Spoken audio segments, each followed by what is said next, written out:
เต่าฮิเตฟานาเจนดิ้งกะลุงกินเนม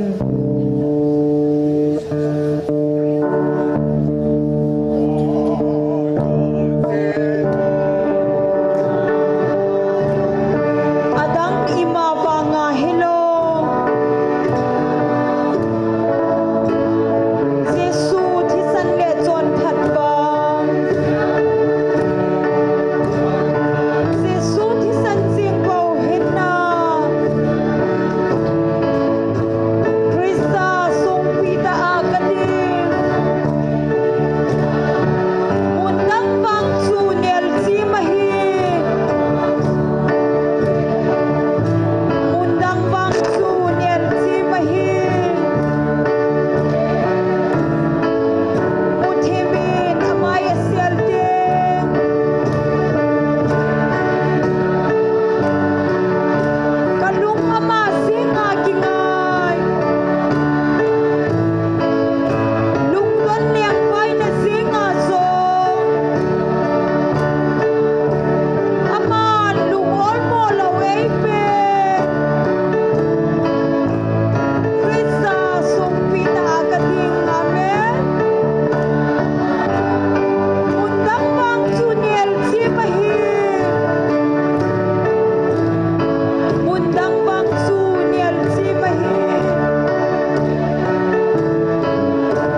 Hello. Kiza theina mo anong langa ho chu. Kiza loham. Anong lang ho kiza he sound operator ho. Hello kiza ta. Ipamin pathinin dam na phat pha phan hai pikidubin gule dai kai jong le. Aman hagaw may mitlaw hila ti ko dinga ay thupi te ho tuni chana jong sun jom jing thei ko yu pa pathin hizin ama sa pen penin pa pathin thangwa nei pi win he Bible chang khat sim do ingate luk bung som da ni chang som lage apa som ni lakhat chan chuin siming kate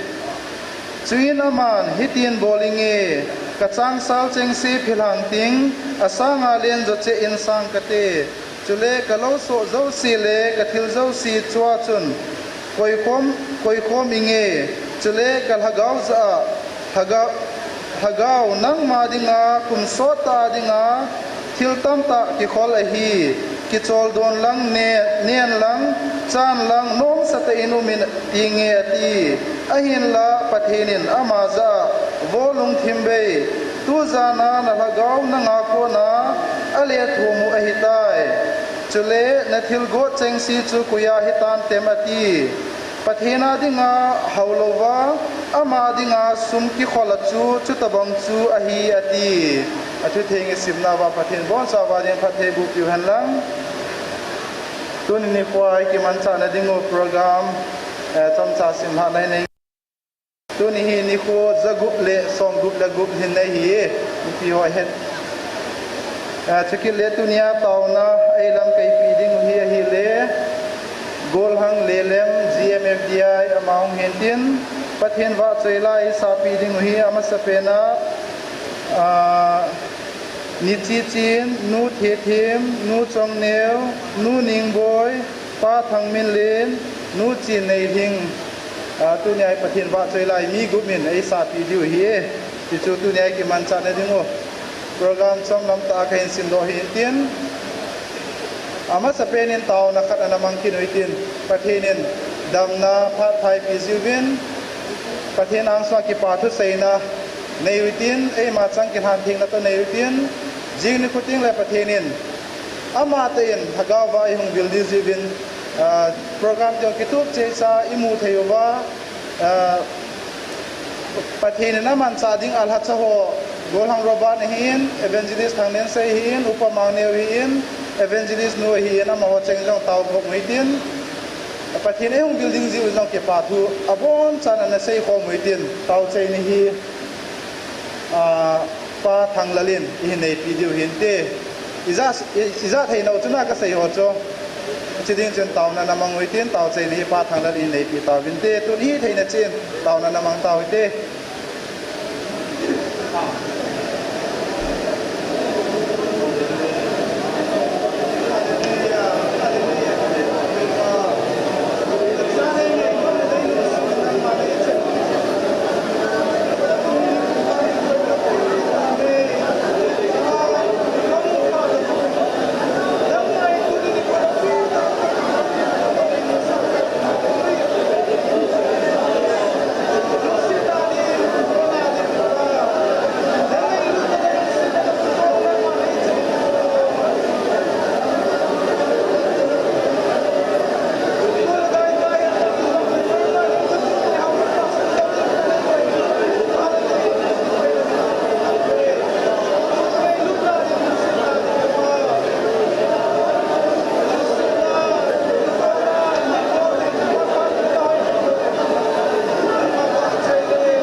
các cái bộ về pakai ni khô za gup la som gup la gup chan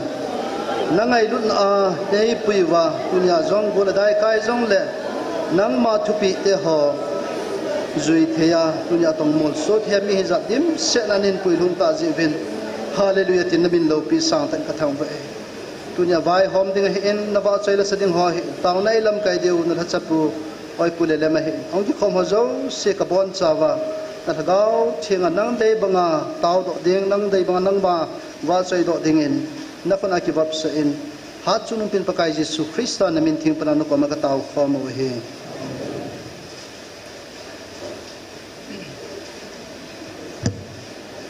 tuan phat aban na chal taw hitin tuan pathian wa choi la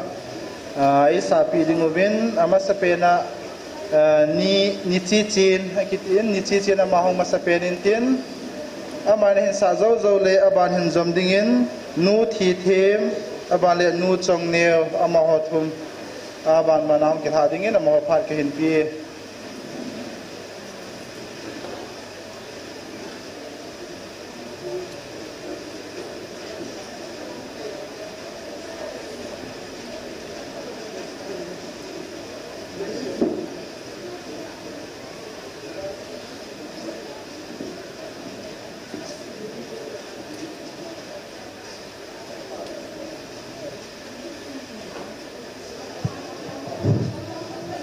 Hello.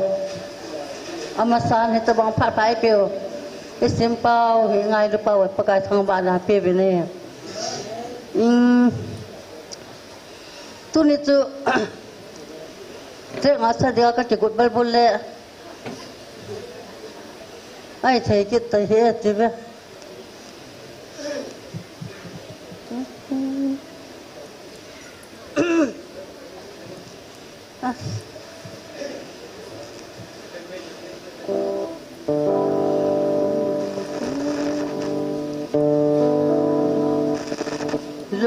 Cái tôn phản năng sinh dâu bồi chỉ tuần sáng như này.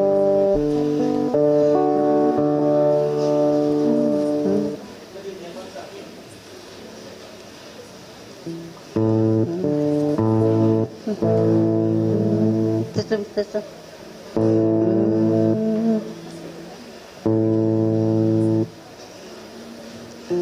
Lung nhìn các ghê riêng tôn xí nấu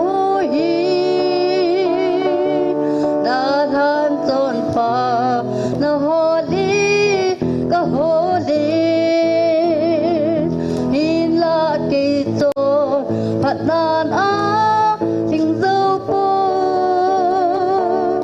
ba cái phật na hi ti gil hita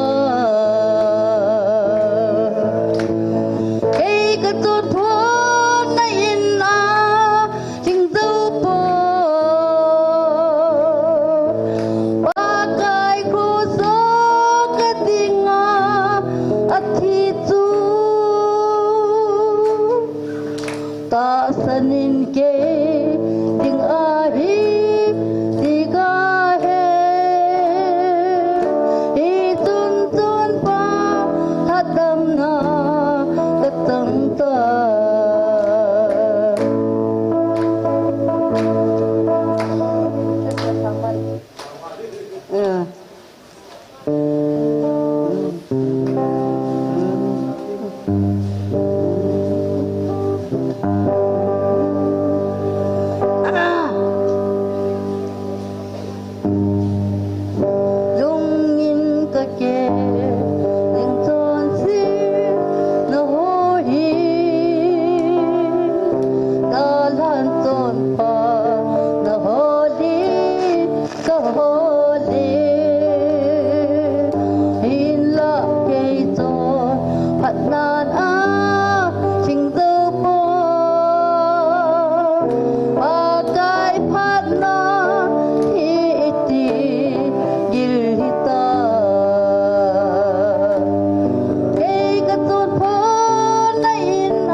Anh bà lại ta lại satu kecil eh. Mimpi yang seperti ini tak saya pun no.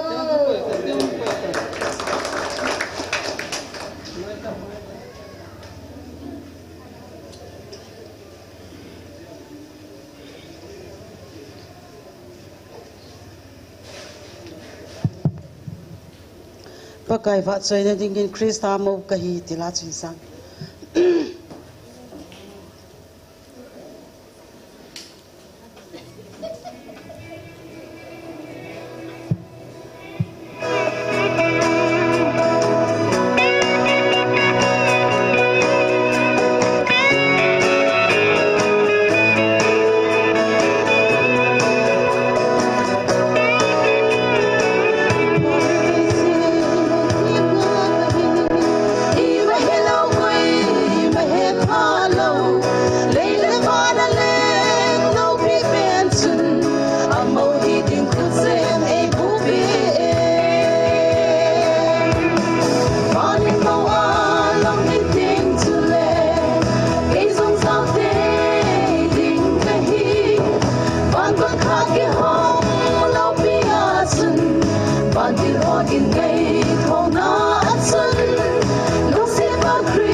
khen va choi na dingin tam lai lei sip na atila hisan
paumin pathian wa cheila ngai ta ta in sa pi ho zo si chunga ke pa thu sevin mo zalin pa pathian thangwa nei pi vin he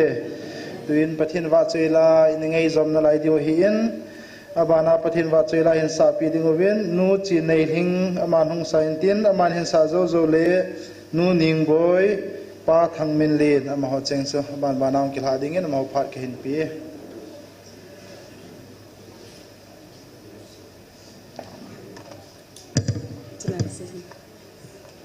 Jingka pha pathin lung se nei chanjal vin ke jong pathin in dam na phai bin wa cheila sa thei dai ko jing pathin ka thang ve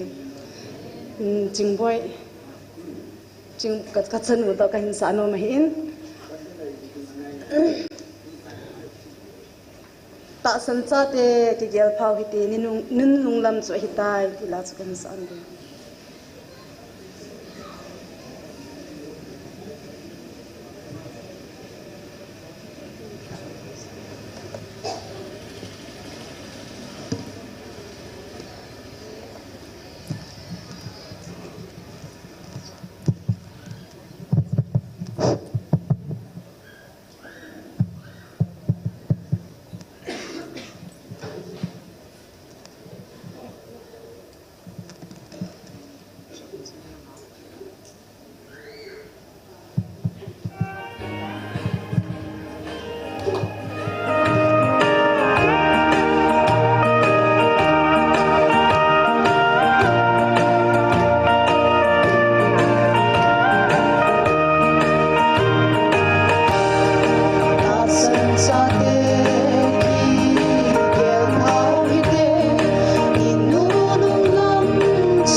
pa min ning boy tam je achu ke chu ka ki phat lamin kana pi hona chu chi chin jong ka pi tha je achu ka hung ki phat lam thimin ki pa min tu chung thu phungin ke ma nei wa chai naw ka ki pa na pian he ati in chi ja chu ka loi nu to thiam hi jong la hen ai nin jong khat ve pathian wa chai ji hi te ka ti hon hi in ke ni hi trek zu hi ka thiam be hon pu in a chi ja chu na sata hi hap ta khat lang hi ka hung ki gin hon le ka ma sang chana te ni an saro atai chi ja chun ka sa hon hi jong le ke ni la khat hin sakit hon ta nge na nu le pa khiala ka nei ti chu chila cha hin sa hon ta ni khatla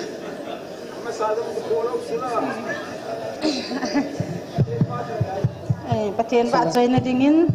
nu le pa khiala ka nei ti hi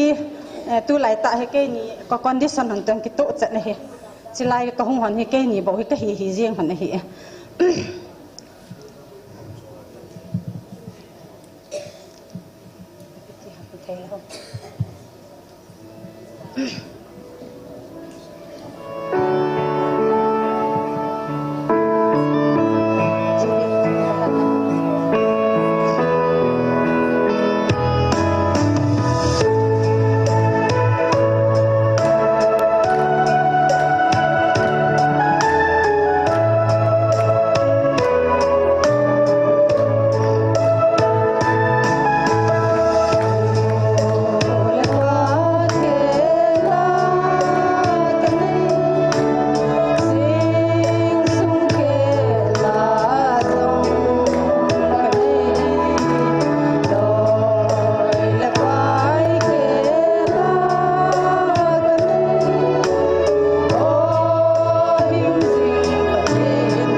Hello, hello. Hello, hello. Hello, hello. Hello, hello. Patin va chane dingin kenjong hindila hat utha kar gaunga ti line sange.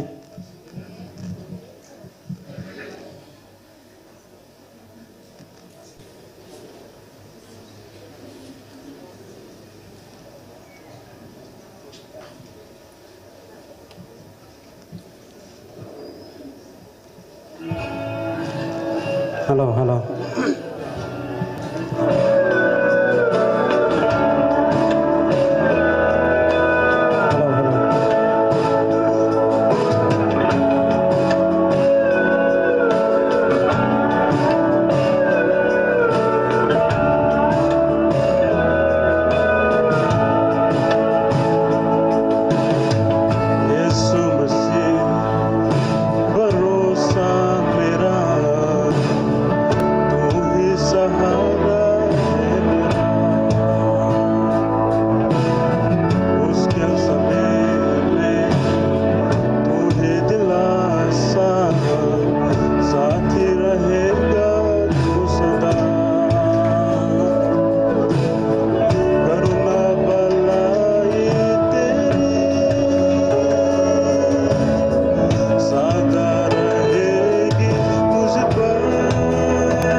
lai sa te patin pati bu ka ha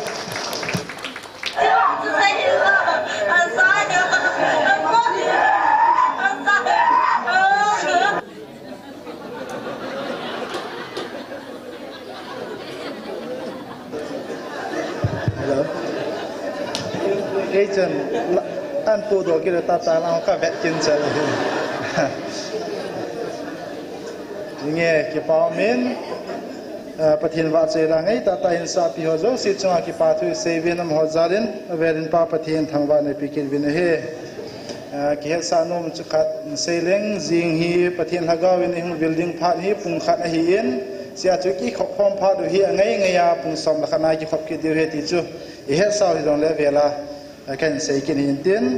ngai ngai pung som la khana ki pat dingo pung khat hin phat le pathin lagaw thing thu pun ki zom pe pe di he pi le tun phat aba ma chal kin he tin tunin kwa tauna ilam kai pi dingo gol hang le lem gmf ya ma pathin phat thei bu chang pumin a phat mun kila in tin phat zong a chai chan ama hin la de tan te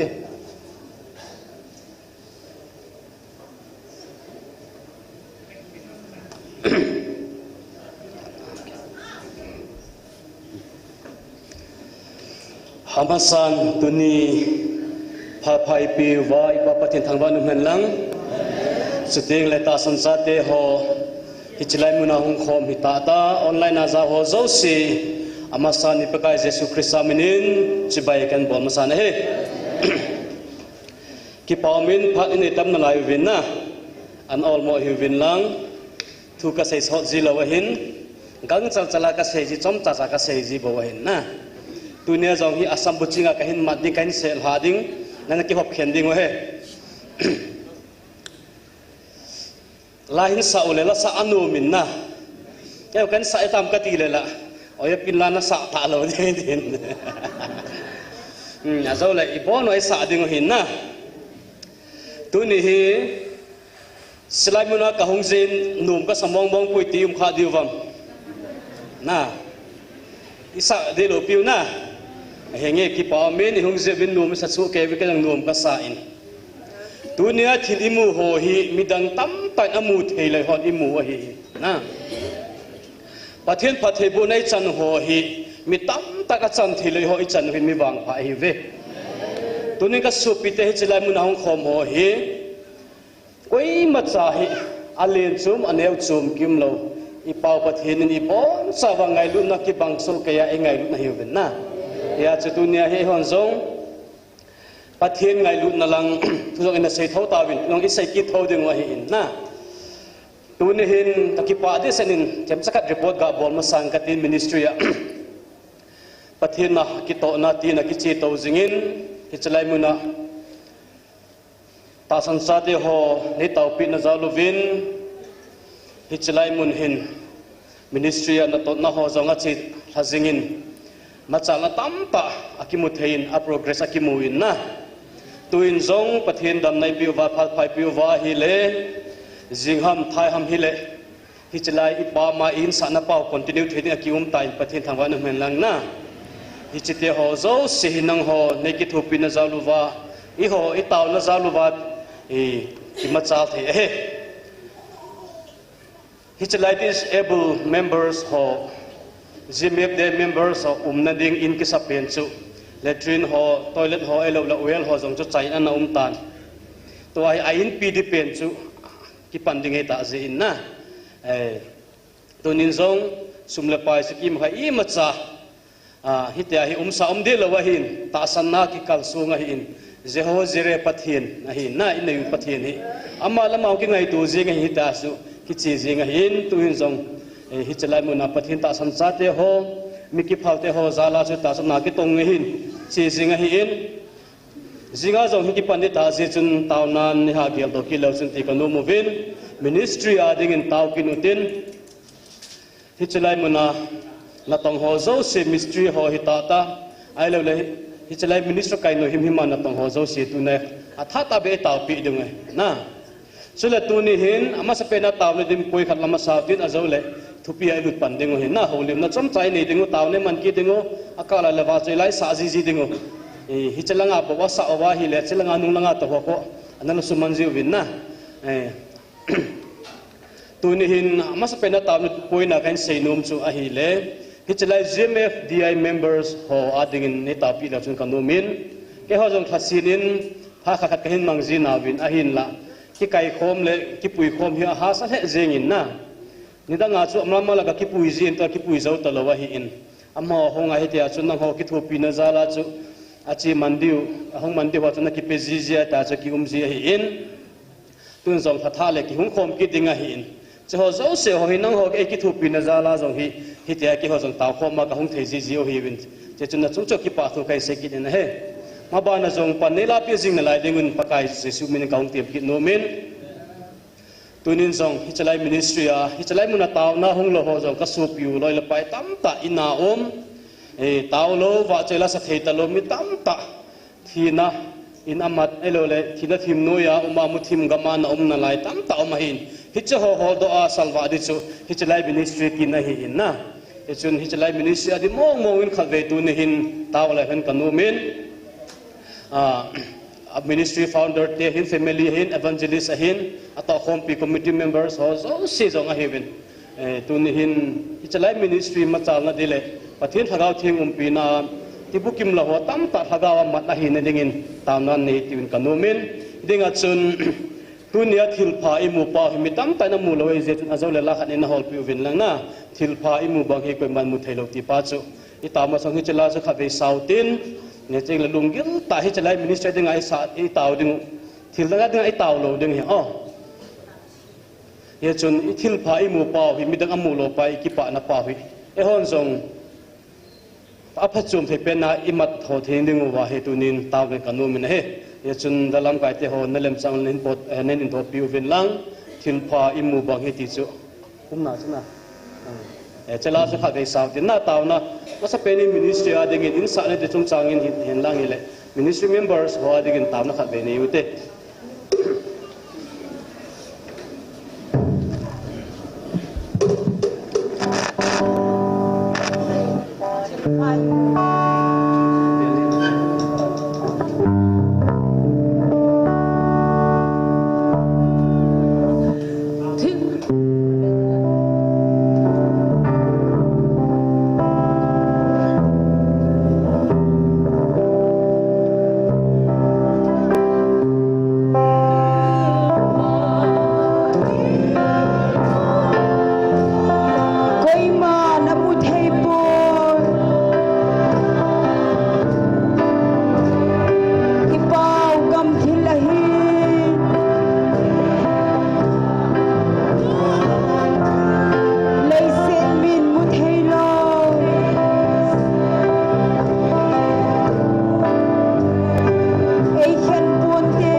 alul pede.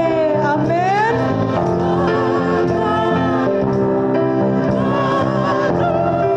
Ning lu hu chu hu pi zong le.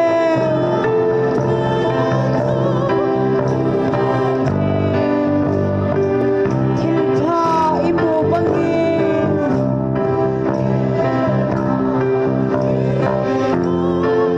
Oi ma namu thei po.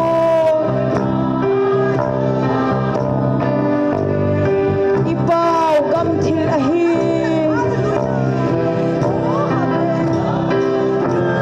Lấy xét min mu thei lo.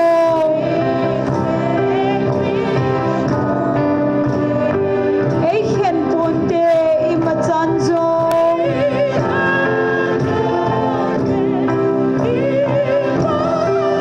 Pathen ngai lu na ko ne.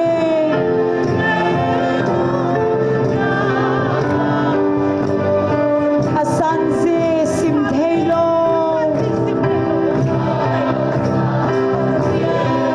Athu ze sei thei lo. Amen.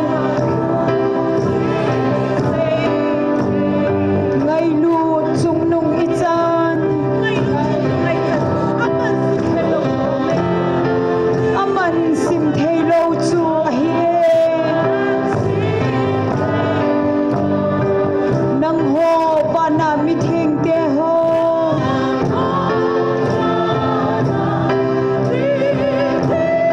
Alo pi ze nei hil thei lo.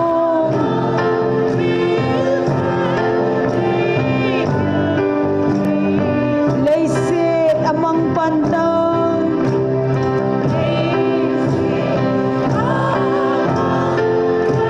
Aphat na zo se to. Athil bol thei na le alo pi na ho so.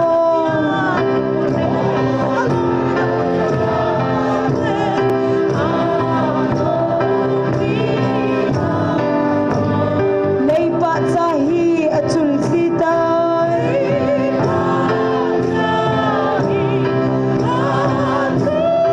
Kapakai bo aphai kati.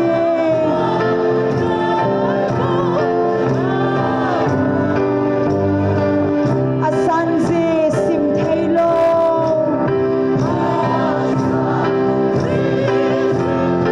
Athu ze sei thei lo. Ngai lu chung nung i chan. Hallelujah. Aman sim thei lo chu. Nang ho pa na mi theng te ho.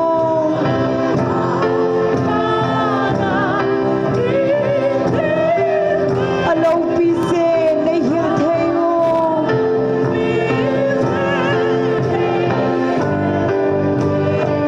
Lấy xét go thil pha le.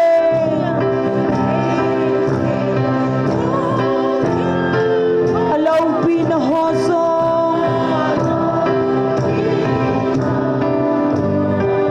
Ahoy na zo se le. Mu thei zo se sang e. Kapakai bo alul pede. Hallelujah.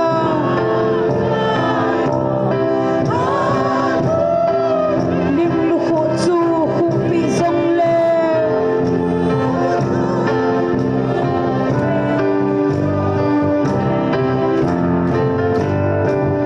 Hallelujah. Tuni bon savin ministering na tawti tasan kan himang tangi. Hallelujah. Amen. Hallelujah. Abraham pathin, Isaac pathin, Jacob pathin, pathin. Natsate ho tilpa na malimusag. Bitan tak na mu thelo nang magam thille musag te ho sikin pa. Atyagin ki pa ko gen thi.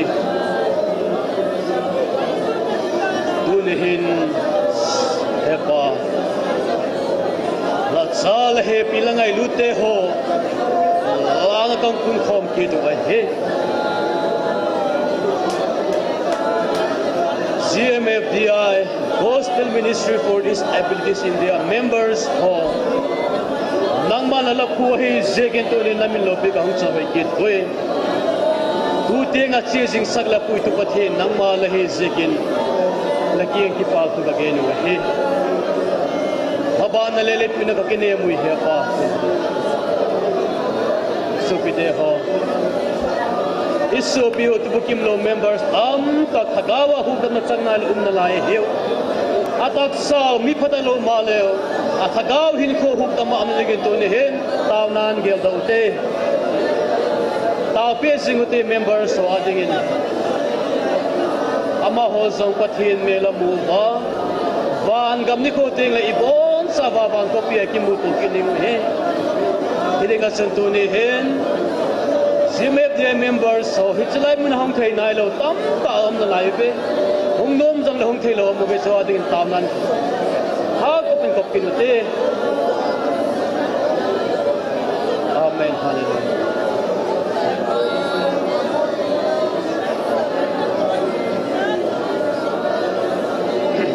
ZMFDI ministry hai tasana ministry ki dinahin pathinin ahong kingai tuzin Jehovah Jireh pathin tunin zong ama mamang ki choice sang ki de pathin thang vai hen supite ho ministry na to gun thil tam taom te ho he pa henga tauti ane tu pathin nahin ama he hisi ministry he amma na hong kisa ding amma na hong kitun ding hi bobe amen hallelujah praise the Lord founder a family te ho secretary a family te ho committee members te ho so sia ding taman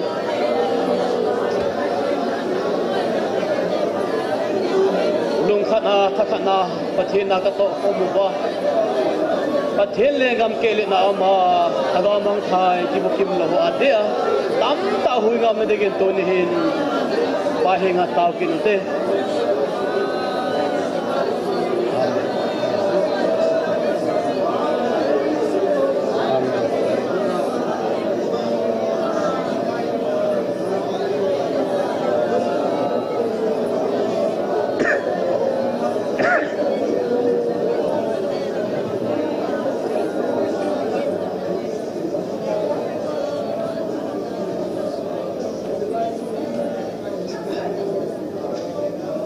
Hallelujah.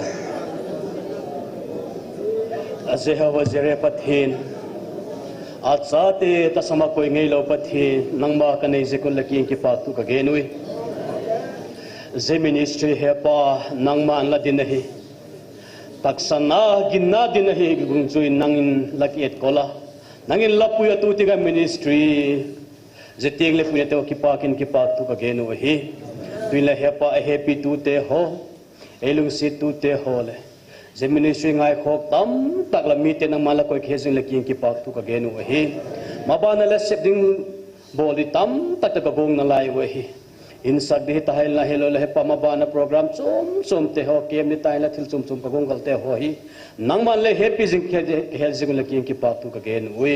ika chun hepa mabana nang mani pui to zela nang mal pina ki pong zela je ministry a hi thaga mang thai tam tak mat hi ding na thagau thieng thawa e pui la ayum pi ding in tin la pan pi angen ni kalal pau jesu ni ka ngen wa hi amen ki pamin ministry adingin itaw tawin azaw la na ki phela khale kisan hom tin na dunia hi pathin thua holim na chom chai ni dingo jong la taw na khabe man ki dingo pathin phasa hi jong la ni be jong man na lai me thi hin na phat in yuven upaten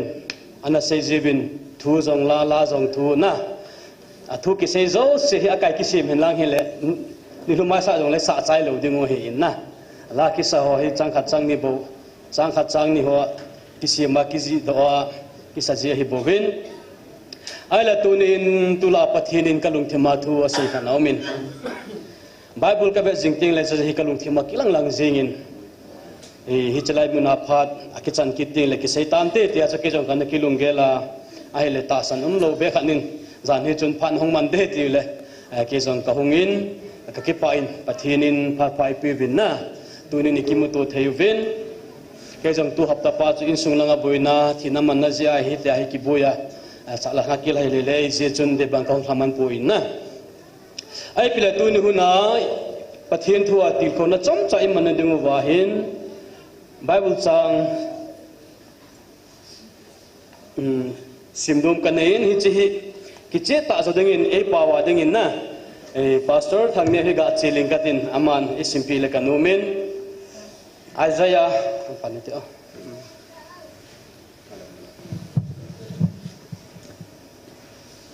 Isaiah bung som mi lagi chang som lagu hitsi hin pakai pathinin hitin asire vetan keiman zai ona inbul humpi din sung khat kadoi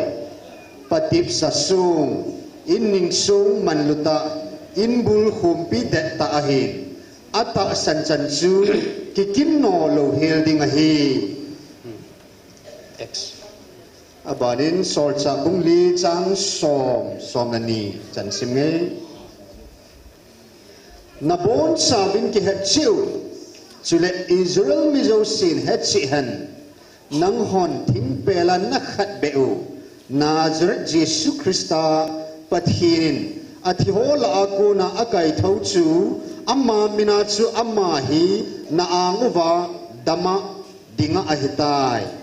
nang ho in sahon na dei mowa na payu sung aninga api pina panga chu amma hi ahi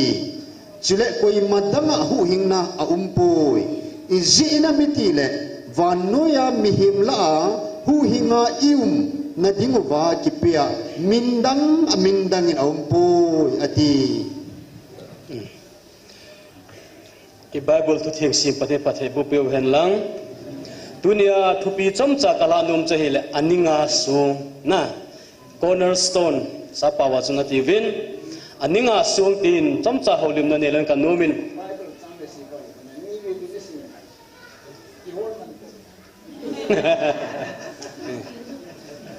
henge sol chate bung li chang sob na so kisim tha he na khaza choila Isaiah bung som ni le na chang som na gup na he Bible hin sung tam ta na kisain sung ti chu chlai muna ko ma sung ho he na sung hi tam ta na ki ve na kisain King James version na chun ka source la na he adi hi le zathum le som gup le sagi ve na kisai Bible hin a translation dung zu na sung aman na le amini pa chu ki mang lo mai the hi in ahin la zathum le som gup wal ve chu ana kisai he Bible in ana sei zave zat khat zani zathum ve asai ho bang chu apoi mo mong e ti bang akichi e na min he ta ta ela thi ta ta Bible la thu chang ki sei pa hi avela ki sun pa he apoi mo he pathian thagau thu ponin jong asai tam pen chi phem la ngai lu na thuai ki ngai lu vin ngai lu ta ngen changa sei hi na he abo ni ki sim la tam ta de dan he kana sim man nai pu in na ha ka ting le be mati le ngai lu nai za ve siam ti jong hin khol do me thi wa hi in apoi mo ngai Bible la hi taung ki sei ting hi le na NIV achun zathum le som ni le saki ve ma ki sei ki nin ti chun aw min at abaran chum chun ana chumin hi ahil apoi mo na tam ta ame suang jong hi aman ki bang lo hin na dimapur lengo ilale aman tam zep sirwa ilale thom zep tuil hai ilale thom zep ti ta bang kha chu hin tula hi ke jong in sa kai je chun in suang man tam dan hi kaung he tha ki nin na tuni hi ni sei no pen chi pe mi ti le ipizia hi chi suang man luta mai in sahon aninga pen chu anapai mango ham hi chu pai mo na he suang mantam iti ting le ipizia suang mantam hi mantam ni ngai ta sanuwa kazit lang apa te kha benen don bon novo ipizia suang mantam hi mantam ham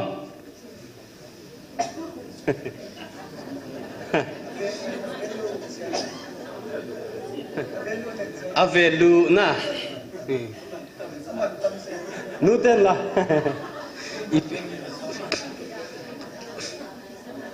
suang mantam kiti nanana amana hom le thei de ham na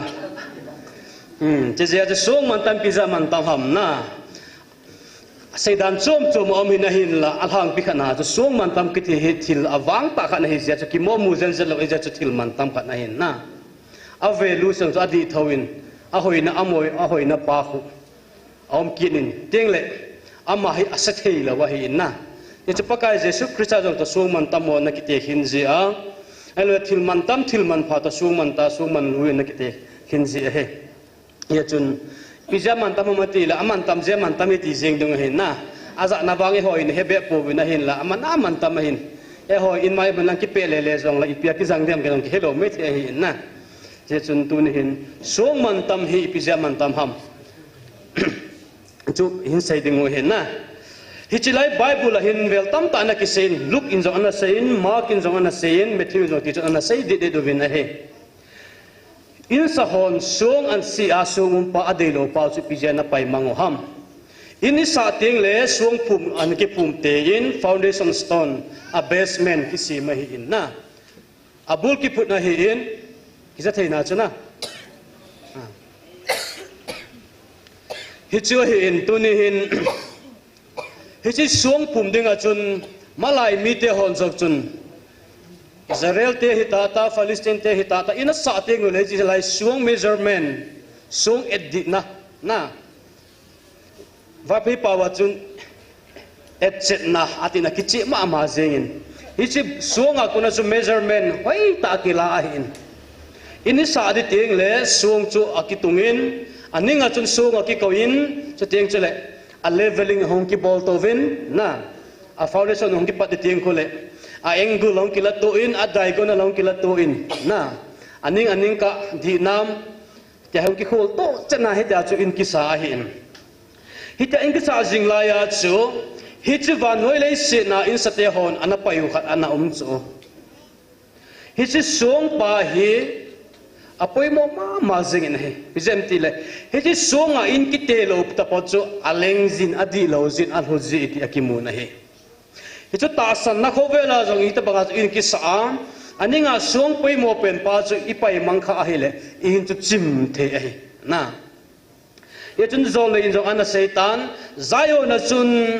song phum in ka tin in ka sa ding hi cha chu e ve tu na song man lutta ate na ka koi ding ate hi cha koi to bang hi cha hong ki ngama hi cha ki ngai pa chu koi ma mul phau am lo ding hi ti patin thang bai num hen samchin phaji lang chu gospel lang chi be ki na hi le hi chi suang in saten adei lo wa na payu chu ipakai jesu krista he ti mu bin na he tuni so pite ho aning khat cha in kisa ana a in ki pai pau chu tunin jong an omin na hi chlai mun jong he ga ge le hen ta sa thagawa in sa na munuwa aning chakhana ipakai jesu krista hong ki pong chula pathin thang vai num hen chu van noi mi te hon a he thiam lo anan dei lo ana pai pau I ma chana ge lo pau chu e ho dinga man lu ta hi pathin thang vai num hen na che chu he azawa lai sau thil pha I mu koi ma na mu thelo pathin gam thilai ti pa chuna hi chu he tu nek su pite ho tu ne nang jong in I to banga in na sa am ta sa in na sa ting hi ta banga su suang na ngai poi mo a ade dinan de ya ho ta dinan de bang le suang hoi ki hol hi lo first class second class na lai na a hi lai chlai ma hagau thua chu first class hagau second class hagau ti om chum poi na hagau di cha di hi an ti lo cha di lo hi je ngai na je sai ho hi hagau di nei je wa ipakai jesu krista chu song pi chunga in sa hi pathin thang bai num hen aning chakhata mi te noi se koi ma dei lo le piam min ai na sa lo hi zong le ikipa dan pa hu ma na mu pha lo chana e ka kipa azidan hi hi chue ba noi mi ten he thiam lo pau chu na that in sa te ho mystery te ho chu toy koi ko hi de ta wam sagawa mystery ho chu ko hi dem ga ke lu bo ordination sang ho adang se da tau tin na so song chui me thi hin ai la ibong cha pathin sa thau nu so ke hi ve na Krista thi san zala hu hing sa te ho ibong cha hi so ke yu ve ai la I foundation I basement I bol na acho hi chi akila song pa chu e ya am lo ti nga le hi chi pa chu ita sa I thaga win ko ita sa na jong ki hat thei lo ai na amma sa chung kana sei ji ta in pakai Jesu Christ to kil hon ding ti kana sei na achan nisina ipakai Jesu Christian ay vil noma ay kilhon pino misona e vile dam jong chu eden hu na si ma om lai wa chu ni ha sin le pathin anga vila fellowship akipol pg chala a holim pg a wa chaila sa khom jiu jong ide chona to ai ho bol banga hi ai chlai ta ti pakai Jesu Christian o ka cha na lung thi mei pen ta lung thi ma tham cha bo thum la I pe thei lo je wa hi I gam sung inam sung boida ne ga ge la na punat umahi supite ho apoi mo pejetunia hi chi aninga su gi pai kha pau chu online ave ho jong hi win anunga an ve de ho jong hi win na hi chi insa na wa ita sa insa na wa isung I dei lo I pai kha pau jong chu in su se the hi je chun I thagau hin ko wa insa na ding wa aninga sung them cha khat ina pai mang pau chu tunia hi kila ki ding ka dei na he hi chi pa chu kila ki na wa gang chala I ki to ki na wa isu to lo le ithagaw hin ko hi lamwai tho tho ding hi supite ho aninga sung poi mo na pa chu hi na azawa ichilai soltate sim na pa na saitan hi ngai win Israel te ho le mi pite ho zosin mi zose an heaven chi nang hon cross an khet be uwa na thasawa pakai Jesu Christ pathen na kai thoa dunia na manga ding pa hi a he hi chu kayam tile in sa tu te hon aninga in suang anadei lawa na pai mang pa chu ipakai Jesu Christa a he so pite ho example sorry tekhin na grab hon na sem tu te tu bela chun ahongin na sem te ho chun hi chi pa hi ago lo tu di pa a hi in hun that no te teng chila anei ho jo se en la taw te ti wan an that na pai mang taw ve na hi je chun pakai Jesu Christ pathian chu hong ting la ho ne pa cha hong ti itbang na ma ho chu hong go ta dem isai le kha bu ho chu sim su a hi le dawa sim na ban chu hi cha banga thil te ho chu hi chi songa ki ngam lo te ho chu god na chan lu jong tam pa na ki sei tha na he ha sa gen the na thu dingu a pha cha sa go na tu dingu ti chu je ma om de te an ki sei ki ni na he tunen so pito ipakai Jesu Christ ai ta san na lampi wa hin ipiam ni si na he eho hin ipai ha diu zanin jong kana sei khatan thu sei na khana an ngol taw na chung chang ka sein an ngol taw na mang ho hin angol lo di pa zo ingol vin ngol di pa zo ingol po vin itaw ji vin kana ti na he na dunia hi eho hi chuba hi khati lo mai the we hin an ngol dinga an ngola tawa chi hon ne the kam dim an su uven sikhar tala phaini atin taw tai te la in mai an jivin angol di pa ta pa so ngol lo vin ataw jivin an chu a ha na pa angol jivin na akile buli hi ve kati chu dunia zo hi chu poya poimo a hi asong aninga song poimo di pa chu ipai kha wa hi le akim lo khat kium di dan ta chu na itaw wa nga so angol di pa so thaga wa andi ta angol taw pa chu purpose ne ya na tup lengim ne angol di pa chu a hi zo a hi in mo angol a hi ja chu thil dang gan ne a phalo a thik lo gan ne taw pa jo chu pathi edon bu din nam ti jong hi gel kham ta hin na supito kile bol ta popte nidanga chun isu piu khat in ko te mu jong la ki het he muten na red cross panga khun bag ya khat amin na anunga ki tol ji na mu juwam hitai nu lama ki chona chi ji cho na hi kumi hin dan pangai ding ai gelu wam tu hin na ho zo si zo na pot te le get na ko na ki bag dok tho du ki te lang hi le hinop so de hu nam na hi lo he aul ta yum lo ding he na tu ni ya hi ya chu zeita san na pa wa hi song pi chunga insa chu miching sa mena se banga chu na song pi chunga insa pa chu miching he ita bang gozu hen lang nisa hen lang tuilin song le song pi det ta chunga sa ki a hi je a chu a in chim lo dinge pathin thang vai num hen ahila lein nel di chunga in sa pa chu gozu a tuile ting le nel chimin tin in song chim ding he hi chu mingol pa he dunia hi mingol pa hi di hom miching pa hi ding ham ti lu na nang la ke ikisim ding he na pakai Yesu Kristus jong chun ho bunga lam dinga chun ke hi chi song pi chunga hi ho in ka tun de ti na hi chi song pi ti la Peter se na kha lo pi cho pakai Yesu Kristus aki se na hi chu amma in song pi chunga ho bunga atun na hi na ho bung chim ngai lo hi adin tu kha na hi na amma kha na hi denomination chum kyu le i pakai Yesu Kristus ho win khat adin chu khat abawa hi adang ko yumam nang leke ho win chu hi na azina lang dang et kit na he chun first Peter lang et kit na he chun nang ho hagawa suang kilem khom te ho chuna hi beti chu pathin thang bai nu men ita sa peng ho zo se pakai Jesu Christa che na in thing dinga e hon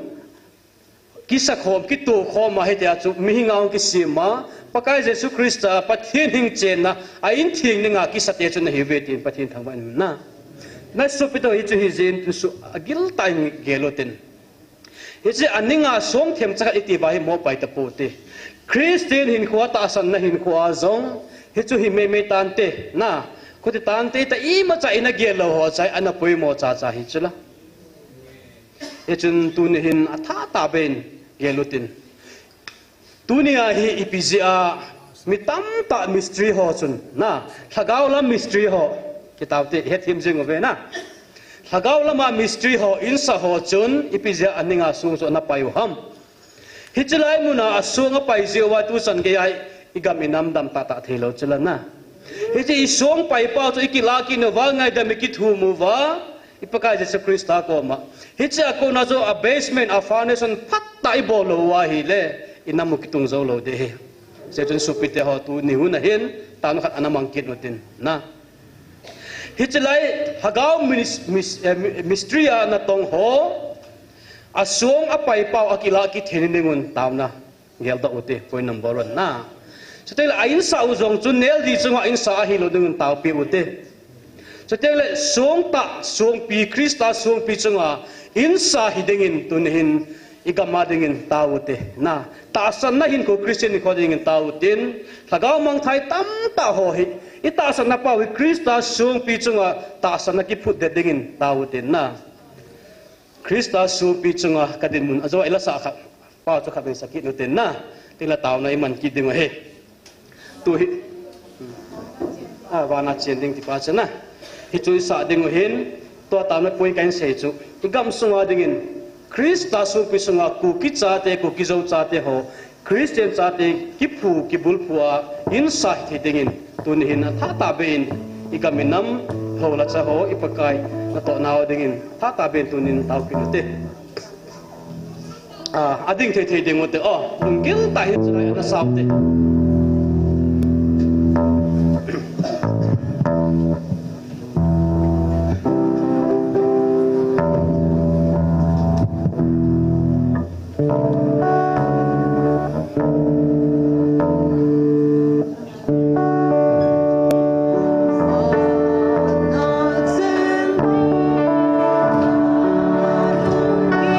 Adang imavanga hello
bang chu nel chi ma hi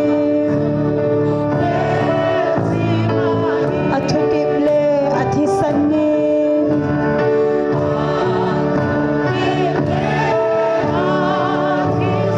ei va zinge tui solaya leilevan mangzing ta zong le ama zinga kalung kai ding hallelujah Krista song pita akading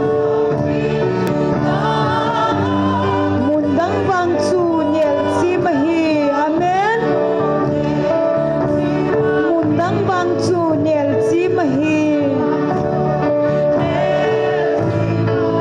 ama ahung kum ki ni le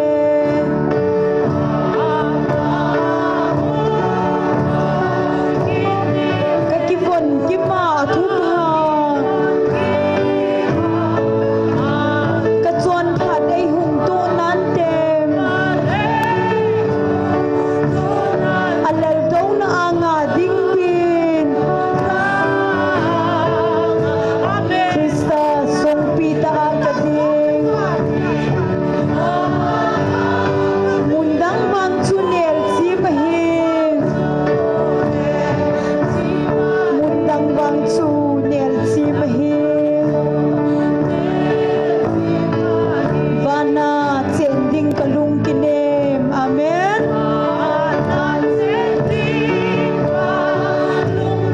adang ima banga hilo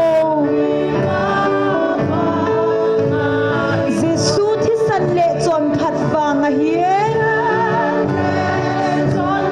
Jesu thi san jing wo hinna Krista song pita akading mundang bang chu niel chi mahi mundang bang chu niel chi mahi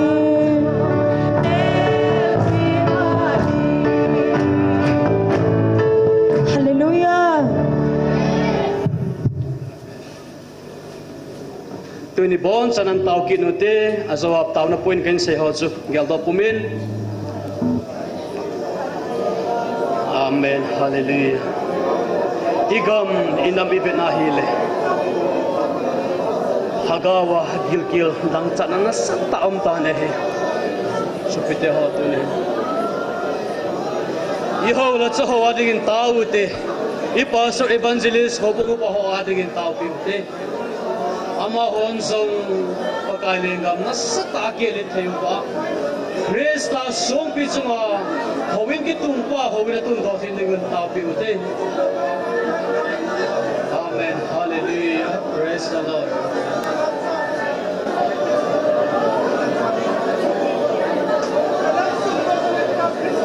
Tunhin. Amen. Hallelujah.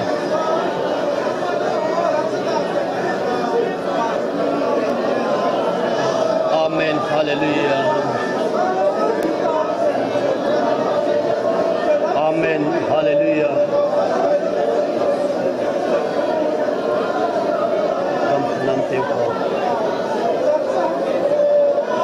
Igam sunga khang tha thagaw mang khai di tam nilai tau pi uti. Ho la cha hon che ho so ihu do te ding tau pi uti.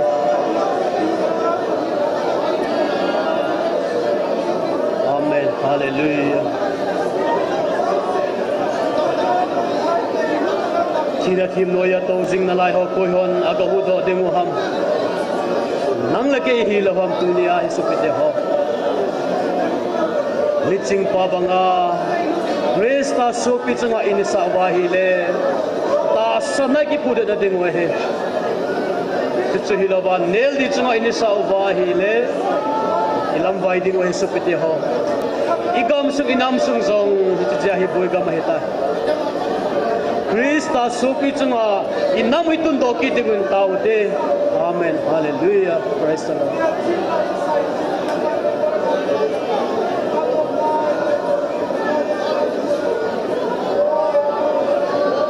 Amen. Hallelujah.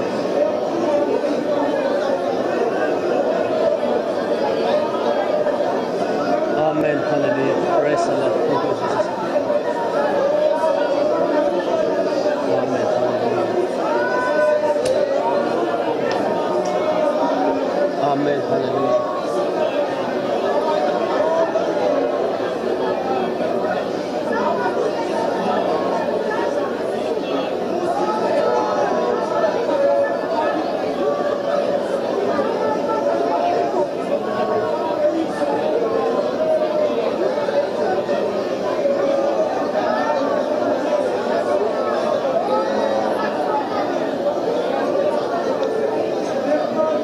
Hallelujah.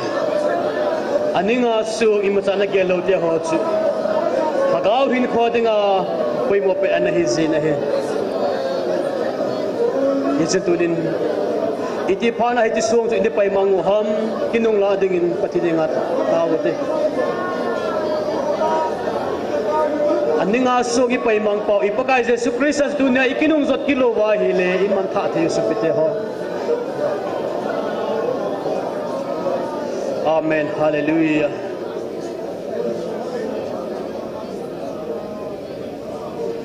Krista kasung pible.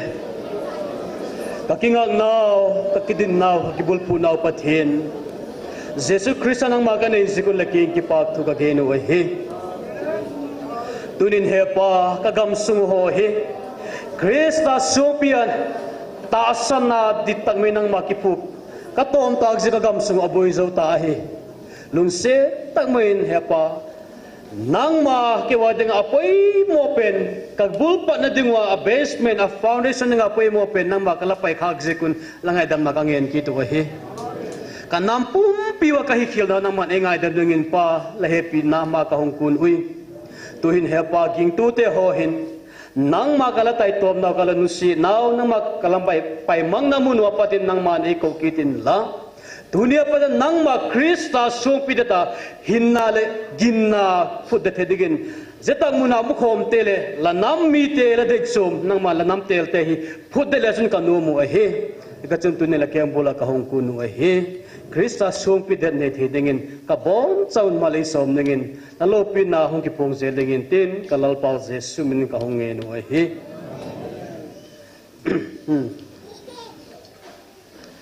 kipa amen tawna ena chai kitawin tuhin achai ne ding chomcha pathin dwa holim na khat hinei bible chat hi segin ing katin chuting la tawna imanulai ki chai dingo hitai Hicilai mun hai pathidin tawin ya ko wahi na itaw hi atam wale alhom wale ti yom po in na ithai chin chinai taw ding ki taw chim lo wahi in wajela sa la ki sa chim lo wahi na adi de jimi ko ko la sa de ung ki chu kin tin asa chang lo hong kin no kin tin na ne toy pathin lo pi na hen na pathin wajela sa sa lo jan no the ki ki pa am hi cholana thil danga inu sanga na azole ka se chu van gam jong hi a choi ki chu ngai ki chu lo la ki jong tai ki sewa ki chu lo wa hele ilu zo lo me theu cho bai lo me the he phan nu ngai ta zia chu thil hi survival of the fittest atina sapte hon a them the ma din chan na ga me ta zia chu thagau hin khwa jong a taw pe lo ho to blam le ipem ba chela sa thelo sa pe lo ho chu pul ha che che ding a hiu win na a ha taw chana chu taw pan no ka sa alul na het na ba chela sa no hi ta banga so anom na pathi atui na el na ki he cho na ya chu tu nia hi jing jo la ba chela sa ki chu de mo he yam ti la kan sa me thai cha ba chela sa ki chu de mo pathi de se jo ki chu de na hi ti a chu thil pha bol hi ichim lo thil pha bol che ki chu de mo ngin ta san sa te ho na jing jo le a hin la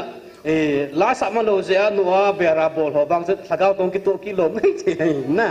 je je a chu he pathinin phat ai pinan te da lung len ta nga ki no wa hi ki ji ding he thagau thu pu ni se se wa choi la sa di ti jong ai di pu in na phat sau se pathini wa choi ding he se pa chu lunga chingu ten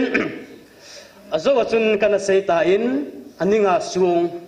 apai mo pen apai pau chu ana sein hito ki sam kai dinga chun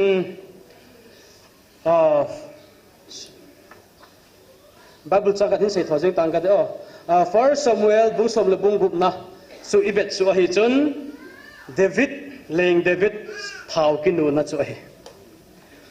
Israel mi te ho chun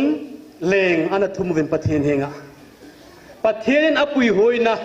ama pa pathina alenga pan lai chun namdang mi te ho o chawin na ama ho puiding in alam kaiding in leng khat ana ki thumu ve spana chun pathin jong Samuel ko mana setan ti chun Saul chu leng Saul thau lui na ta na he atong na se wate hi chu Saul thau ki nu zo chun ama jong ami te Israel mi te Juda mi te ho chu ana pui hoin a he ai lama jong chu pathin de lenga hi lo je chun achom kimin alampia aung ki bar hota na he na boina hung to tan pa na pathin in leng Saul cha adei ta pu na he na jana pathin thu nga zo ji loin milung kin na he Saul hi pathin de bang nga zo jil alung let lo ja ado thei lo te dan de na ama zo hi leng Saul zo hi pu te hau kip te hi me thei zo na thum se ga ki so ta le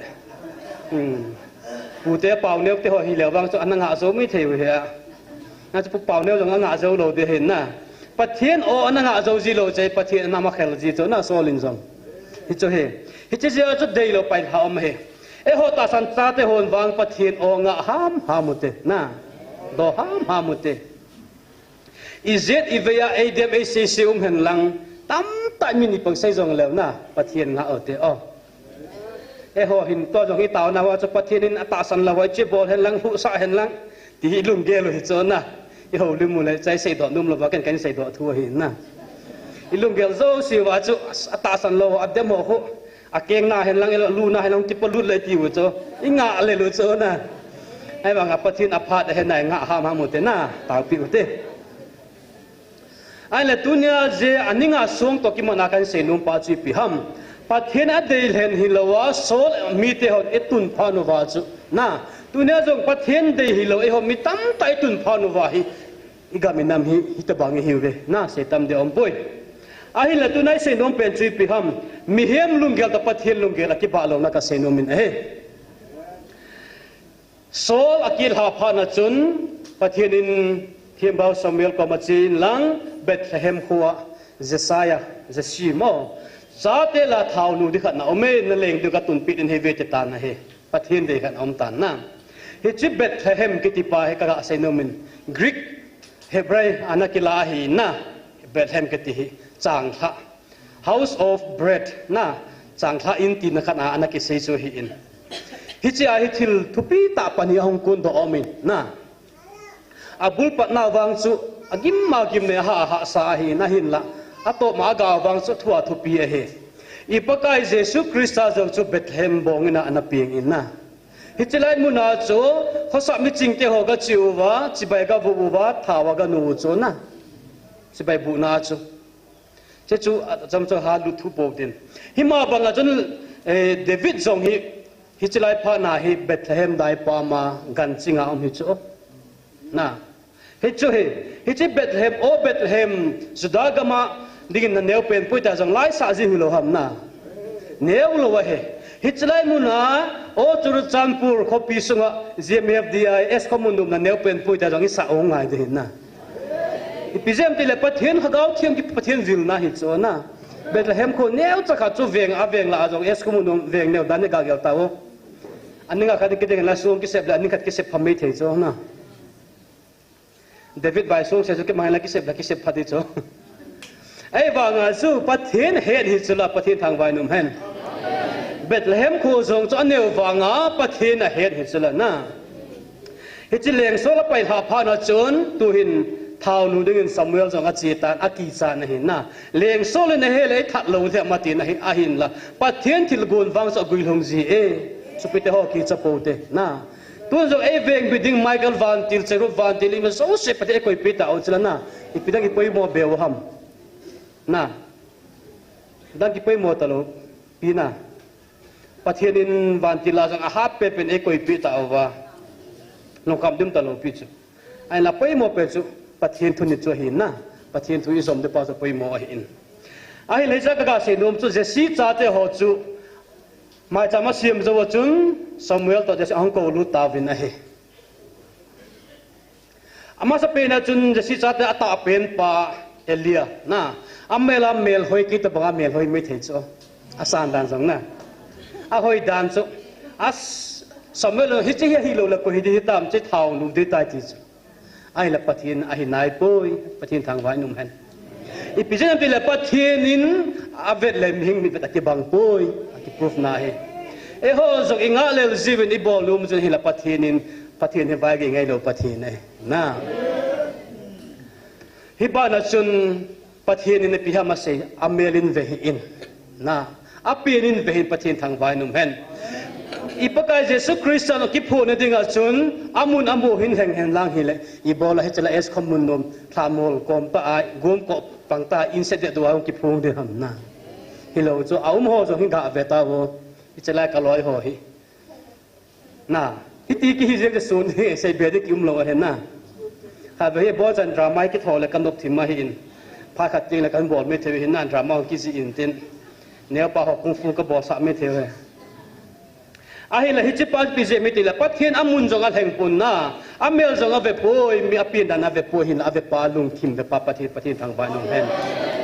tunia zo hichilai buna pathin na di ta ki to na mun ei sia chu akapa achli ta min vo chila na pathin thang ba nong hen hichu he o jmf di o es komunum chora champur manipur pumpi na neu pen poi ka te no min he Bethlehem zong to aneo pui ipaka Jesu Christ ahong pingin David zong ti chilai mina to thau nu amin na ama ba na chun ani na pa hong kinin ahoya hoi thi dan si sa te ho hina ai wa nga chu a hi de poi athum na pa sa ma hong kitin a hi de poi asaki chan na ke ya hong pa na chun Samuel zong abei dong tan alung kham tan na cha te adang talam hizat bo hitam na akidang thawe na thil kidang ta chai om chu je sain zong je sin zong achapa ganching pa cha thau nu ding atta san lo chula ata san le bola ganching cho ko do a kel wo chna ko na chu asu pitela zaw sa lo ding ham na pa te nu te ho zong I cha te lai khat be ta san umji da ham bang ke he po na thilum the ta ding ka ta san hi chu chapang aneu pen pa ganchinga pa chu ga ko sa in ko wa ta chu ama chu amel chu amit mel hoya hoi na amit hoi dan chu kaya to ki bang chu amit chim dan chu na ke lo kan le kan mu so ke ne chu ka lung na he ka sei ma ilung nai bet kala hoyum lo pi chu hi chu ta sa zo hoin David zong chu pathin in pha na chun Samuel kama hi chi pa he thau nu ta na te pathin thang vai num hen koi mana ta san lo Samuel jong ta san lo apan jong ta san lo pa chu leng dinga thau nu am ta chula tuna ko hem jmf de muna pathi thaka hung vidun de ti ta san nam kha awam yum kha lo chu na hichilai taw na kaman jila yo wa chu ni danga chun nga ki seile akise pha to kong kilo de hi na damlo akimating le atudi ki umjilo kachanga katu uji so tam zo chu limbu nam chun de le chun to wa he ta khel to ma ki pa ta dan hi na hi chu he upa evangelist mang boy na na sein aman da hen adam ka hepu in hichai in mai ka to win ka holy movin pha khating le hichilai in hung neu ding hin in mai hichilai ilei tul ho jong hi adim ma mi hung de hung neu te na ti chu to agui thung tai pathin thang va no men na hichilai a chu tua thil hung de pai man amu jong hi de lo chu alum mi kha chu hichilai nu na ministry an tong ho chun pathin thagau zala chu mi dam lo hong ki kai ding mi tam ta hong lu ding tam ta dam na nei du ti pa chu ana ke gal na ta na na ke gel do ji hin na he chu he tu ne David zong chu ti a hi aninga dai pa ma na aninga sung ana pai mang pa chu David hong hi ta chu na apa na ta san lo asta te la zong chu azaw sa lo wa dai pam langa khopa ma chu gan chinga na koi hi chu na ai la hi chi pa chu apoi mo pen Israel kum pen apoi mo pen leng David hung chang ta chala pathin thang vai num hen hi chi koi man ata san lo pen pa hoi ve leo chun ama hi music theme ta nei ki chu ke sanga theme je de dan he ke music thep dan ki dang in na ke bol thai min na bol thai lo mi bol thai ka bol thai lo wa hin ki kha se ajong la zo se ka sa chai thai hin na ke theme na pa hi ki dang hin he chu he hin la tu na se dum pa chu hi pa na chun leng sol chu thagau gilowin ahong lu chiltan aum pitan na alung hang zin a kitom zin pha chule hi chen no do ding a chun hi chela chu taw na pakai su kitamin ponin ti nai lo chu na ei banga chu David talent pathen a pe pa chu koi mai again lo pa chu music team na pa chu ting tang guitar a pe zia gimoi hoi ta bol ting le hi sa thagau bo chu zam mang je pathen thang bai num hen dunia hi chalai mu na music i bolte ho i ba chai lai sa te hoi pathen aman cha he ni khat akichi na ma kha chu office hin ko mubin evangelist pan keyboard amen la ka sawi na hil adam lo khatang ki phongin na music bo lu ka ngai ngam poi ba tu ka ngai ngam poi ngiti jeng chulang ki phong jing chala na pathenin aman sa ji music ka zia chu khabenia chu i music instrument ho i property zo se pathenga la na de taw jiu de ka ti pa che so he pathen aman sa ji he sipana chun devenin zong guitar a peting ipila sa di ham na guitar so Allah chu somehow jo si hui me thia hin ai lai he povin angai kha ngom kim lo ding a hi na ba ni hun tiang le ken ma sa pe na David kom ma ka chi di cho hi che lai solo do do na guitar na pe a Allah chu kha be be hi zu ning ka ti di cho ai thei la na lung ge la ka sai thu he music ngai num ken che ka ngai num hi cho na satan nin zong azam mang ning thei khop ma music ging hoi pa chu te banga ngei di tam ti ka gel sia hin e ho bola tuk cha to da ki bang lo mi thei na hi chalai mo na tung sa tu dong ki bang lo de ang ya ngei de a hin la tu na sidong pe pas be mi ti le David zong chu ki pa ta hin khom man ta sanovam hilawa hin na pathen hagaw at chanwanga chu ama hi all hong khang le na hong kilang to wa hin khak be tho dai ka prime minister hung hi jeng lo wa hin na ama ga hin khwa ha sak na tam ta hong thu a che ho zo sia chu gal zo nang chon phana chu leng lo pi ta hong to hoi pathin thang ba num hen dunin zo e ho ta san cha te ho zong he hi chlai nu nai taw na hui ni zo thuma wal tai ki sul piu ve na ki sul na kham zong a he ai la jai pathina dinga I ma cha hi nai lo ai sim nai po te taw jing na lai u te na phat kha ting le ga in hung zo tho tho du pathin thang ba num hen mai ki che nam nó có tuần tâm gì tao có mù lo hy vọng lại nó ngay đây mù tao được chứ cái bảo mày David chú hít bằng ngà leng sol ko ma na uma và chơi las guitar ape sing lai chun solin thading anagun anadel le ta nahi na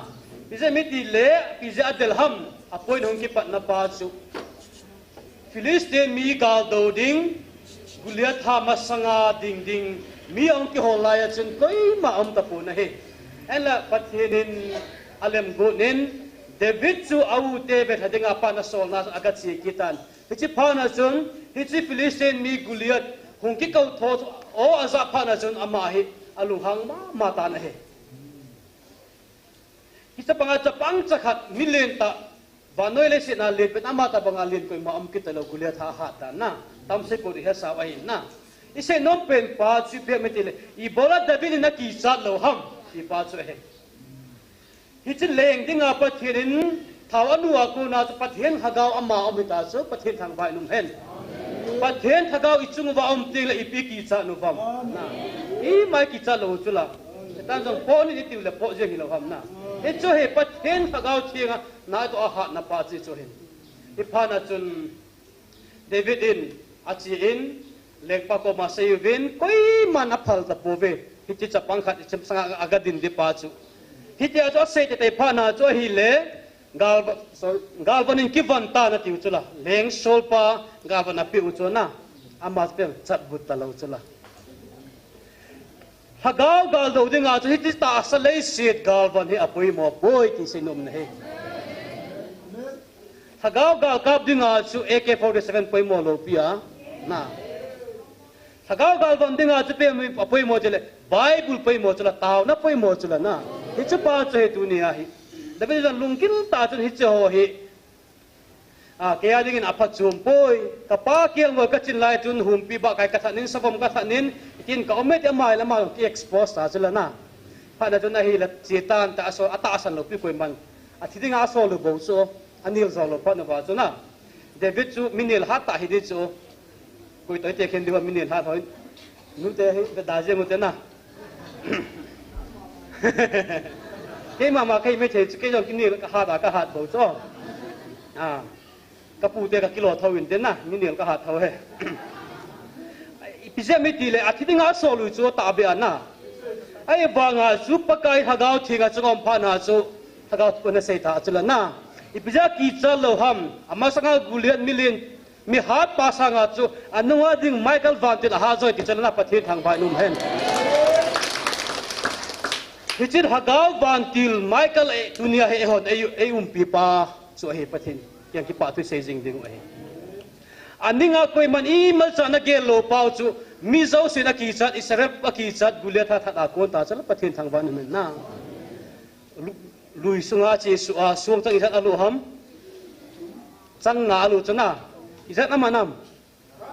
kha bo man cha pathin thangwan men na tuna ai ho jong itaw wa sim bang wa he i thagao hin ko wai pathin ni izat imat do ta awam khat iman chai jong le pali ki po na lai diu cho na isu pi pau gang te pa thu soi la answer to iba le ding chai ho jong he a question box se answer ro ki po ji diu he iba na zo si wa he ji mep de lang sai ding answer na to ki iba tha ding he chi pa chu poi mo he khat na ti se jong le adang pali ki ven dium na la hen na i cho he Pana chen galo na chan tawin solin asang na thatin ai la debenin sang som na that tai ti ong thum pana chun pana solin jong David thading a dilele ta chula na David hileng sol so kan chala ka koi do di ta chu ai ba phamo David hi chu pu te we hi ki lo hi chana ki pa mong a hi la David chu lung len ta pathian thau nu khat hi zia chu aman jong pathianin thau nu sol chu akhut nu dom lo pathian thangwa nu men na tu ne jong ai ho ni pizia pastor hoi ban vo pu pa ga se jiu chana molin community jiu lo ham na ai ba nga pathian thau ni ho che i bor ki la ngai point Krista cha la ga sa heaven i taw no i bible sim na wa ko na chu i che taw na za la chu chu i gal so tho ding wa hin na mi hin so ata sa ki zo jong le alum thi mi zo ma sang se chu ki zo de la wa hi tu in ka se jin nei sat la jong sun kalum thim na zo nei zo de lo de ka ti hi na che pa chu convincing power che poi mo ding a chu hagao ki thu pin la wa chu izo lo ding wa he hi pa na chun leng David chu leng len tai na hong to ta na hin na Israel pum pia leng hong ta taw te na a chon se na i ma za ai za na zong le thi sang za na so ta zong le pathenin kalungel bang pumi ti pathin thang wa ne men pathen lung pumi aseya chu David hi anai pha chila hichi Bethlehem ma hong po do te ni chu ima ta hello ipakai je Krista tha ding ana del le over na ama je mi tam ta na thi chula la na se ho chu hin a hin la to ma chen phem le gal zo pathin ama a hin leng David jong chu Israel pum pe leng thu pi pen a hong hitan pathin thang ba nu men in so pe to dunia hi hichi aninga song them chakhat ana pai mang pau I pakai Jesu Krista miden ana dei lawa na tha ana khai li pau chu tu ne ho dinga hu hing pau hitai pathin thang ba nu men lang pela leng David jong chu koi mani ma cha na gen lo soli jong tha dinga na del apa jong ma cha na gen lo kel ngoi ching pa chu dunia hi Israel leng lin pen la thu pi pen akhanga amin dai ta lo ding I pakai Jesu Krista hong pen na di chan ge ya a phung tu su na David sa pa yum ki ta chu la na chenga pathin pathe bu chang he tunin jong hi chelai mun ai taw na pau hi min koi machan e gel pe hi hen lang ai ngai kho pe hi wen lang a hi lo le ipite dem ei dem jong leo ha sak na tam ta gen hitam pai thu sai ti ngula aga i mu tu pathin thang wa num hen ta chen su pete dunia e ho hi Christian hi win gal ka ba ku ni hi win na ta san sa te ga ku ni hi win dunia i masango ipakai Jesu Krista a chi jinge chu i masaki chapote dunia hi taw hat iman nu chi pha chai de hi tan na tunai taw nu de ngo chun igal sa naw hai to banga ga le sa no vam pathen de banga ga le sa nu hi nam el mal e ma ga ki khol ma saw te hi chilai mu na I chi jiwa chi lo ho hi ibola idem jeng ham adi ding hi nam idem jiwa cho ma ho hung chum di hi naw vam ti jong ki gel ki no ten na ahila policy pa chupem pathenin boy pita even tao pe win ti tunin tao pe ute na ha se ai ga se le kinil na kina na tamahin ahin la inun icho ni khana hi hichela ya ta san cha te ho hin mi ten anet he ding wa e ho jong pitidam inu ni khana ilat sa ding wa he na ipo do ding wa he hichilai jimet muna thousand ngala thena hi ko jong imat ding hilawam na taw ki chai le cha banga khu sikha ki hop su de ki jeng le boi zia he na mo ho adinga ine do non mi ki pal sa lo ding wa he ya tunia hi ta san cha te gal san hi gal do ding wa chu azawa ka si ma banga chu angol di pa chu na angol ma sa ding we ting la ane ding pa chu ine ding wa hi na angol ding pa ti ta chu hi che chon se na thil phalo bol pathin jong gam su thing ta win ti pa isu thing ma sa ding wa hi pa chu le pakai jesu krista che na in thing hi banga chu amba phathe bu na chan ding wa hi na tunia hi ta san cha te ho ni gal sa na wa hi ho ki khul tha kinu te kasat khil ham kasat kha ham na ipigal von namat nam nagal sa na hi chu ki khul tha kinu ten tinga chun tau tin ele ya ding tau kinu ten ting le igal sa na gal zo ne ngi masanga ipakai jesu krista chi jinga hi ji chun na aman e di bi ban ti la yum pi jinga sia chu gal zo ne nga chun tau kinu ten tu nin zong jinga jong pathian in ama onem ta in vil ki dinga hi in na angai lut ko na o hung ki dinga hin ninga jong tau te teng sule chele in mai langa hun asar ste ho ana se jiu vin na es komundong group ang ki pot so vet a hi le ngaya nge thi a hin oya chi ding na ko jeng lo de cha ho tam na ka chi de ti ho don bu ding ti ho pa chu na sim do kha bam ke pu in na au mai he volunteer ho jong milel ji hi vin teng chele don put kam pa ho chu chelai mu na te dinga chu na e ho bang ji me da tam na ka chi ding wa hin gari chelai hong to lu te ding gari kham ji si a chu til chom chom ma he ti dinga chun a ser so volunteer so khosung youth club bodin taw pi ute na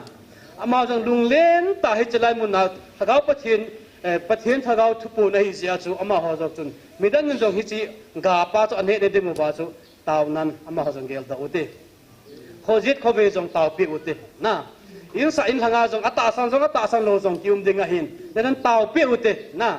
supay mo pe na hin ay napatin naman sa ding evangeliste amin man ho zo si jong tunin tawutin ayong vil ki dijong ki pa thu sayutin et e ho hi gal zo ko ta gal ka pa kun ki ding hinawin na sagaw mang thai tam ta ka hu do win ke ma na ga sa ke ma ka nai kaya dinga gal ko din na hom ta ve eti hin na patinin tun hin ama gal ka pa kun di hi chun christian sapay gal ka bit na onward christian soldier marching eastward ila na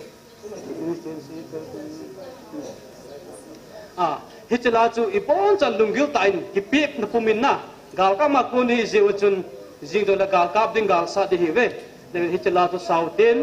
u hun na hin ataw chai na in pupia sin taw chai na iman pe din chi ipon chang i pha chai na wi ding hi tai na i achai na pupia sin taw le man pe la pante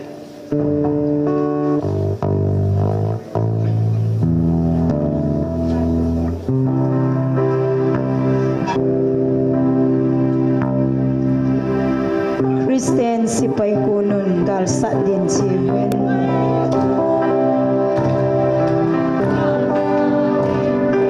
si sulam sing bebin ilam kay pausu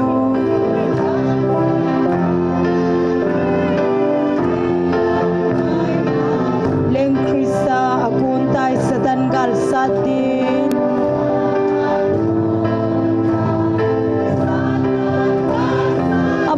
alam kay tay pulak si Bevin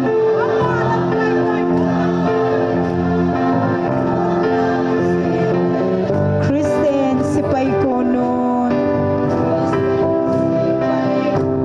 sa tanggal sa din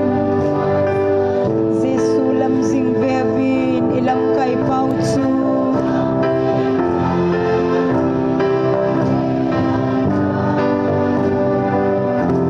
mi zanel banga pathin mi te kon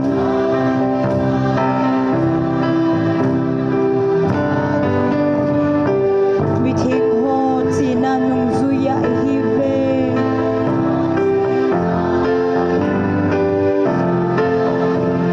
achom chom i poi i bon cha pum kha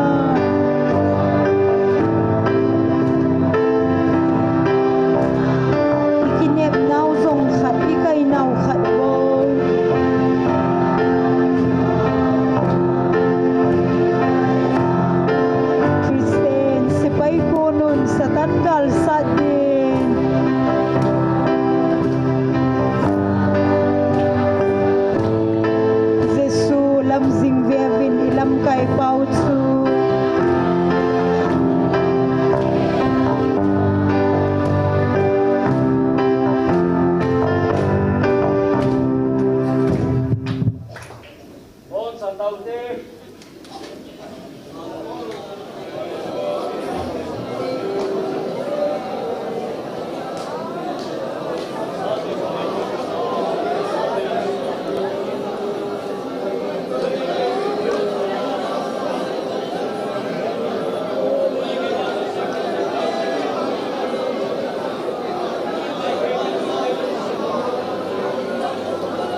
mau betul lalu tahun sampai Gabil te baca jinjeng kapati oh hepa surfing te na baca baga gabil ne din jinjeng oh kapati nang katang wa nahi tuni phana jong nalhaja lelem nalung sin zala na chate hildinga phatte na ba oh nang mining songa poi doa Israel chate juda chate na pai manga tu ta banga na thungai luwa nang nanam hante chun nang ma pedo panga Calvary Cross gya thine chan gya na pedo ba chuta panga hang santa kacha de ka tu te chunga phukila na tijen oh Hitler kang Hitler sesen million guba thare giti adang tam ta kam te na thi hi tuni phana jong hang santa nang ma demo hi ki gel to na ti amen hoi na masana na demo bang tu tu chung Kanam sungwa holam kai ho MLA ho holam kai ho hauso on hepa tuni change ne pa ne thim pu bi nang masana juda ten na dam bangin na damumin ka gel ba kai la athu diwa po diwa kisine diwen anasa besen lungse tan tu sungen hepa nang man na panen aladaw nalung sen zalin nang man phati bon lang miel mo thila ho ama ho sigen thi ama ho ata se lo ne dio ka bolo he ti nei thila ki man hon je lung se ten nala cha te ni mang chan thila ho zo se tha chai nu man lang nang ma mi lung sen zala na thui adal tanding le hem chawem lo ka bot chawa nanga kikin ke kau di ka tau ne pa Jinga nang kit yong kaki pa bese hepa thupi ta le lo pita na cha te ding bil kit di kaki pa be hepa uki zo cha te sim sen lo nang mata san lo la na het be na ni kho hi hai amen na lo pi nai mu che no an hepa ke hoi ko bom hon wan nang ka thang wa we hepa ka thang ba ve kaki pa ve wa chai ding dang ka nei po be nang bo nei ka pate amen Kau kipa be dengan lunau ne chanu hepa. Himongal laita dong kipa thano mane koyu. Nang mane ijen ka kipa be hepa. Lopi thangwan no sit nanga changjing nanga hijingan tuni phana nalacha pa holding nong phatte nei bopi bel. Nawa chai la kasana ho kataw na ho kathum no zo sim za kai. Na phatnen elung set penu kapaka Yesu Krista min stan piven Amen.